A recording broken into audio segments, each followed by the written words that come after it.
credit to our friends too, man. Those guys did a heck of a job. Absolutely, and you're right, it was really cool to see. Fantastic. Speaking of things that were cool to see, but a slight pivot, you were rocking out in your car in Pomona to our trackside music. What would be a race day or qualifying day pump up jam for you? Let the bodies hit the floor. It's funny. Everyone's like, what are you thinking when you're backing up? Nothing? No, I didn't even back it up. I'm watching the guy. He's telling me which way to go. This is not a thought thing. I'll tell you a quick little story, and this is absolute truth. I was showing my crash. I had to run Dixon in the finals in Indy. I don't remember if it was an 8th, 9th, or 10th win of Indy. Stewart is in my Army gear, because I drove the Army top fuel car, but he owned Ryan Newman's car, so we were always kind of hanging out. And he goes, what was the worst crash? I showed him the video, and I'm up next. And he's like, shouldn't you be focusing? I said, on what? He's like, that's when I knew I was in the wrong sport. These guys are nuts. And I go, what am I going to learn in the next 5 minutes I don't already know? If I have to learn it now, 5 minutes before I run the finals in India, I'm in the wrong sport. Like, you literally react. So when you're backing up and I'm singing, let the bodies hit the floor, it's just to get my heart rate up. I need my heart rate up. Everyone's different. There's some drivers that, Doug Herbert, you'd see him in the car banging his head. He had to get himself amped up. There's other drivers you see, they're not moving. Really calm. Sometimes, every athlete's different, finding your perfect. So I'm backing up, I'm singing a song, and I know what to do when it's time to go. Here's the thing. If you hear the other guy hit the gas, you know you're in trouble, right? So, the key is to never hear that. And when you're doing the 4-wide, if you hear 3 of them hit it, just pull over. Because that's the worst. They're on every side. Not that I've ever heard it. That's what they say, though, of course. Yeah. Completely makes sense. Completely. Dixon told me that. Yeah. Heard it through the grapevine. It was weird. When you're away from the racetrack, though, and you're at home, what kinds of cool things do you have in your garage? Seriously? Yes. A Ducati, a Harley, a 78 Trans Am that was built from the ground up, a welding table, a Lamborghini. But that's because my wife liked it. I am like, that's a douche car to me. She loved it. But we got flat black. So, but I hate talking about that. I love the Trans Am because it was built by love, man.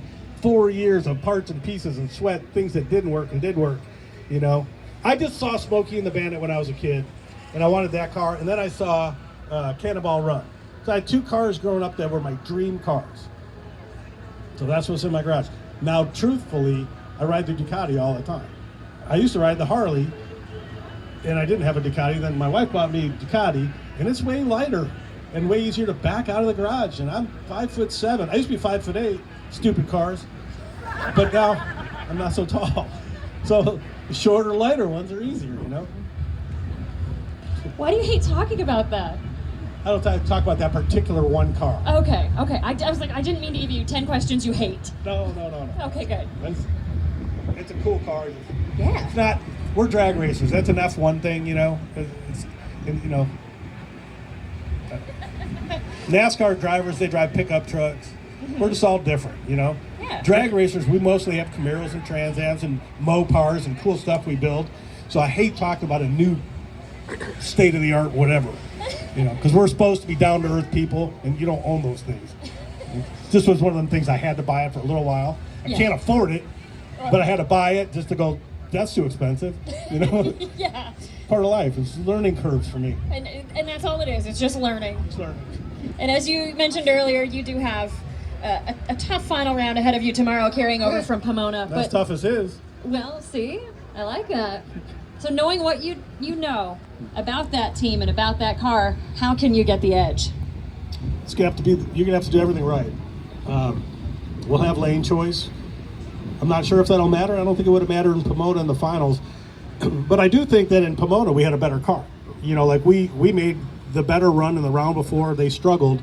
You want to continue on there. It's a little disheartening when you move to a new place and it's not the same racetrack, and it's Jordan. It's different, but the rules are the rules. You show up and you do your deal, you know? If he beats me, I'm going to walk over and shake his hand and say, congratulations, you earned it. It's the way it is. But we're going to do everything we can. I'll have to drive. You know, Justin is one of the best levers in the business. I consider myself one of the best drivers at going straight, keeping the car straight. So it makes a big difference on the lane, the width of the groove itself, the conditions. If the sun's out, there's just a million things that come up. If both cars smoke the tires, I will more often beat him. And if it's all based off the 60 foot and the reaction time, he'll more often beat me. I have been beat by him on a whole shot. I have beat him on a whole shot.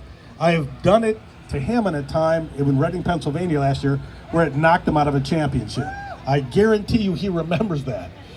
I'm not going to take it lightly. You don't sit up and go, nothing's going to happen here. He's going to do what he's got to do to prove that he can be a champ. And, you know, I think that's what you pay the money for as a fan.